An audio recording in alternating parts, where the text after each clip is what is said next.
लगा के सैया रंग रंग लगा के सैया रंग जगा दिला उमंग जगा दिला उमंग। एखन ससुर रहल छी माँ श्री शाह रिकॉर्डिंग स्टूडियो के शानदार प्रस्तुति। दिन भर उता घुमावे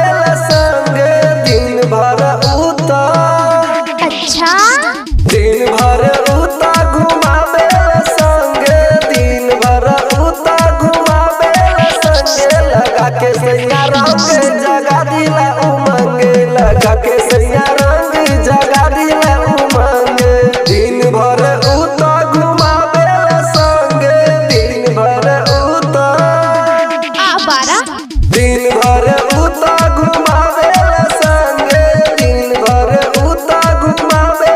संग लगा के सैया रंग जगा दिला उमंग लगा के सैया रंग जगा दिला उमंग लगा के सैया रंग एखन ससुर रहल छी माँ श्री शाह रिकॉर्डिंग स्टूडियो बाजीपुर मनिया जगा दिला उमंग जगा दिला उमंग। नया नया पिचकारी सैया बाजितपुर से मंगावे नया नया पिचकारी अच्छा नया नया पिचकारी सैया बाजितपुर से मंगावे कबो डाले रंग कबो अबीर लगावे हो अबीर लगावे करेला हरदम उपी के हुरदांग करेला हरदम अच्छा करेला हरदम उपी के हुरदांग करेला हरदम उपी के हुरदांग लगा के सैया रंग जगा दिला उमंग लगा के सैया रंग जगा दिला उमंग। दिन भर उता घुमावे संग दिन भर उता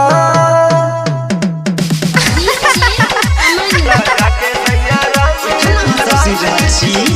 माँ श्री शाह रिकॉर्डिंग स्टूडियो बाजीपुर मनिया जगा दिला उमंग जगा दिला उमंग।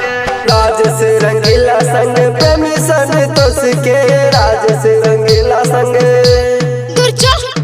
राज से रंगीला संग प्रेमी संतोष के एक ही गो पिचकारी बाटे सुना रमेश के हो सुना रमेश के सुना रमेश के नीतीश निराला तक करेला जंग नीतीश निराला